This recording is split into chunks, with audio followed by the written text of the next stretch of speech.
கர்த்தரின் பரிசுநாமத்துக்கு ஸ்தோத்திரம். பிரியமானவர்களே, இந்த சிறு வார்த்தைகளை படிக்கும்போது, இதை விசுவாசிக்கும்போது அந்த வார்த்தை நம்ம கிரே செய்கிறதாக இருக்கிறது. நம்முடைய வாழ்க்கைக்கு பிரயோஜனமாக இருப்பதாக ஸ்தோத்திரம்.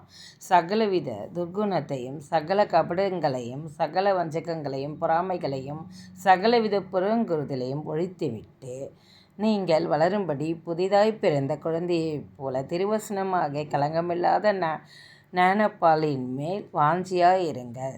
இந்த வார்த்தைக்காக ஸ்தோத்திரம். நாம் கபடம் இல்லாதவங்களாக எல்லா துர்க்குணங்களையும் விட்டு, வஞ்சகங்களையும், பொறாமைகளையும், புறங்குறுதலையும் விட்டு, எல்லாத்தையும் ஒழித்து நம் வளரும்படி புதிதாக பிறந்த குழந்தை போல திருவசனமாக வேதாகமத்தின் மேல் நாம் வாஞ்சியாக இருக்க ஆண்டவர் விரும்புகிறார். இந்த வார்த்தைக்காக ஸ்தோத்திரம்.